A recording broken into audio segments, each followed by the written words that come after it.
Niamh had ridden out of Lyria in early spring, her retinue modest, as none larger was needed for the brief summit of sovereigns. She returned now to her capital, at the head of an army that dragged behind it bandits and Nilfgaardian prisoners in chains. The whole city came out to greet her.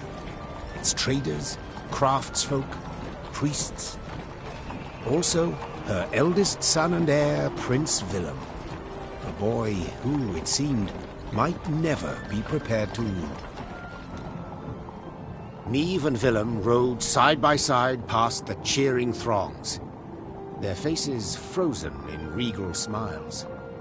It was not until they reached the castle stables that they found a corner in which to speak freely, candidly. Welcome home, Mother. Content I am to see you, to be sure. And I'm happy to see you. Though I dare say I'd have been much happier to witness you leading an army towards Dravigrad.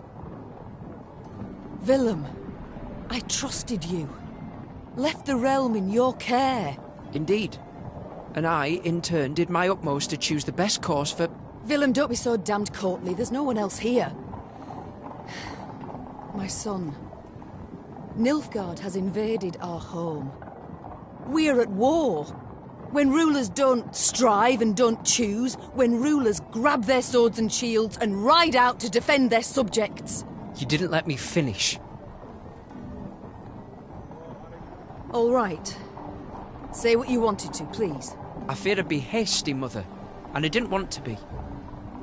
When we got word of the invasion, the lords convened at the castle. They demanded I hear them out. They wanted to give me counsel. If I'd rushed into the field to confront the foe, I'd have been half blind to the situation, not known all the options I had at my disposal.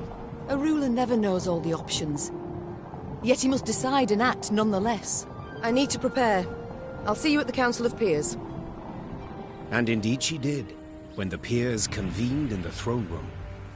Surrounded by animal hides and Zerrikanian tapestries, the lords stood in tense silence, awaiting the queen. When her figure filled the doorway, they fawningly prostrated themselves. We've myriad matters to resolve, so I trust you're well rested. Whatever the case, I've no doubt we shall meet the dawn afore we're done. Firstly, we must ask assistance. Pen a letter to King Demavend. Scribe, take this down. Dear... What? Uncle? Cousin? Blast. Again. I, Niamh, by the gods' grace, sovereign of Rivia and... Your Grace. Mother. The peers and I, we've come to propose another solution. Yes? Out with it. We wish to acknowledge Nilfgaard's authority. Pledge fealty to the Emperor. I beg your pardon. The black-clad hordes outnumber our forces manyfold, and they're far better equipped. We stand not the slightest chance against them in open... You will not lecture me about Nilfgaard's army, my son. All you know of them you garnered from coloured renderings, whereas I faced them at Dravigrad. I faced them and crushed them. But your grace, the losses. For this fleeting victory in which you delight, how many of your subjects had to perish? Bend a knee afore the Emperor, and you shall spare thousands. Nay, never! Understood, Caldwell? Not ever! I'd hoped to persuade you, but it seems I've failed. Nonetheless, the die's been cast. We've signed the accord with Nilfgaard. Our noble lords stand with me. The blood left Niamh's face. She had realized her son, who had ever professed to detest politics and shirked his duties as crown prince, had just stabbed her in the back, as had her entire court. What is this? Treason to my eyes! The gallows is what awaits you! Willem rules Lyria now.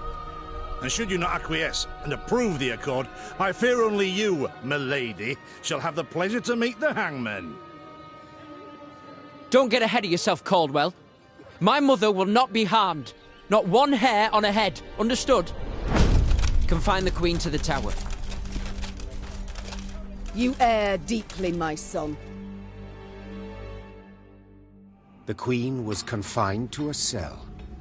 Gilded armor she had traded for a simple robe. A courtly retinue for a swarm of rats. She was the very picture of misery. At the window of her cell, gripping the bars, Neve stood powerless, her anger so great she wept and wailed. Her Lyria was free no more.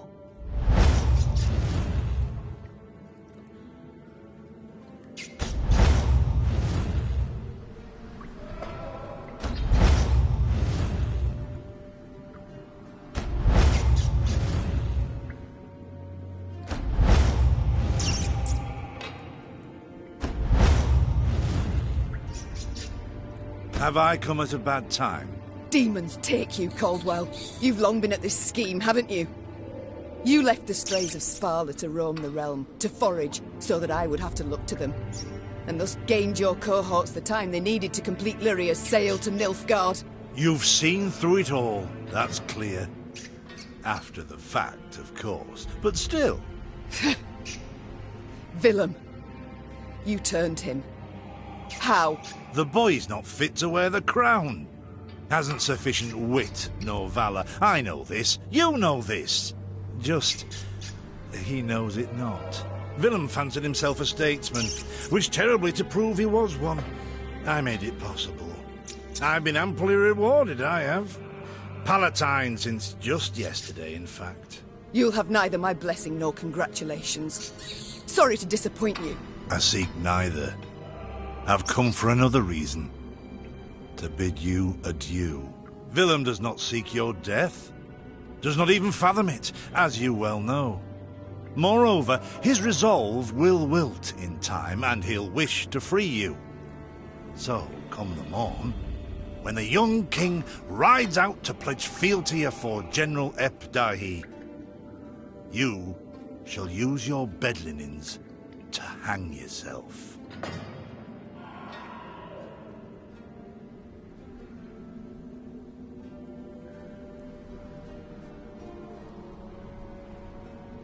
Do not do this, Caldwell. You cannot. Let me out, I beg you, and I swear I will... Adieu, your grace, and use your last evening wisely. Neve felt a rush of despair, yet bit her lip to mute any weeping. No, she would not give Caldwell the satisfaction. Morning arrived with the sound of footsteps in the corridor. Neve rose from her cot and stood in the center of her cell. She was prepared for anything. Well, nearly anything. The Duke of Dogs. Titles seem senseless under the circumstances, don't you think? Let's forgo them. I'm Gascon. Has Caldwell sent you? To kill me? No and a no. Actually, you're free. How shall I put this? That cad, Count Caldwell, used yours truly and the strays as bait in a scheme aimed at kicking your shapely backside off your throne. Now, I'm hardly vindictive. First to forgive, in fact. Take your threat to send me to the gallows. Forgotten already. Yet being played for a fool, I cannot abide.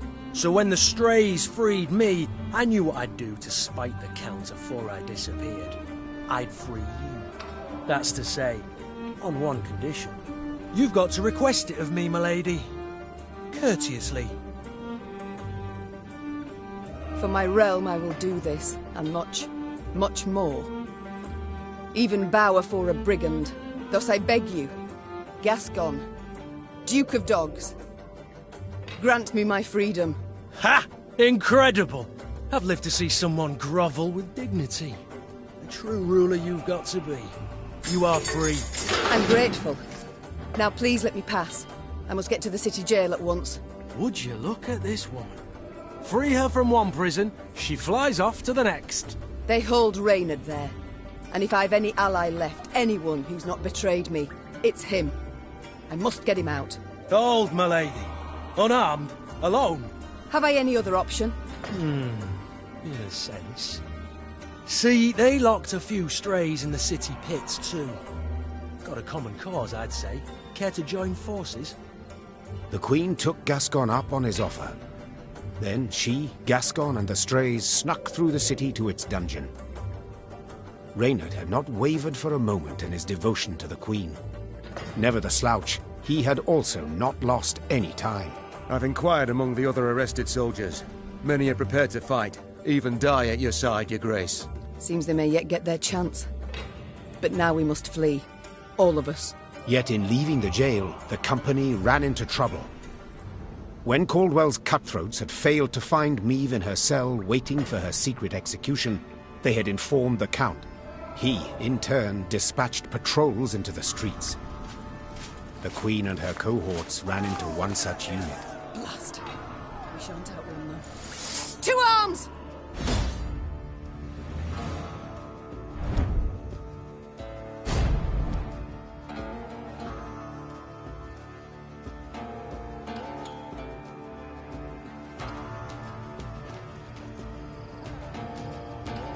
Gascon? Bloody hell, where'd he get to? Your Grace, we must make haste. Caldwell's roused the whole city by now. Hey.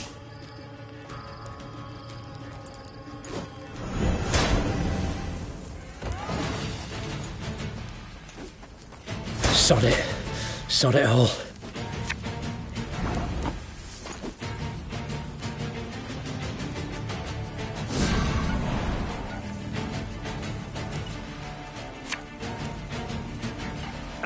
Should have listened to me, old lady. Don't like this.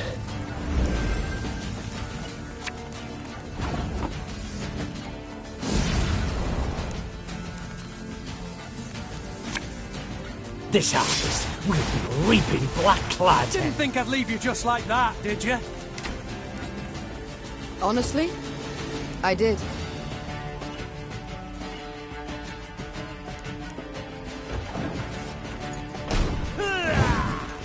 Again and again and again.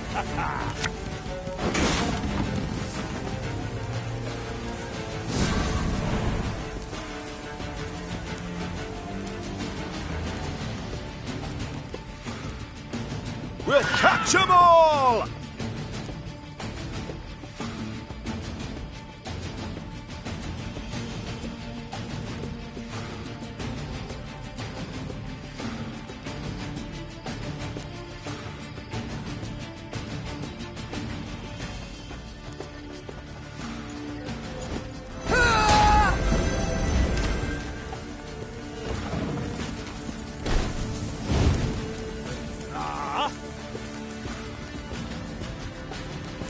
Armor monster.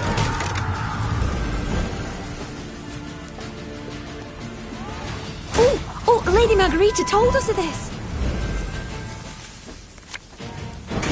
Your Grace, what guarantee do we have that they won't stab us in the back?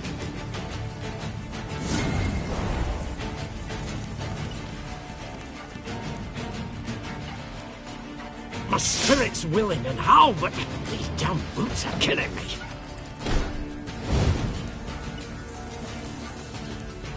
Army's a waste of time for one like me.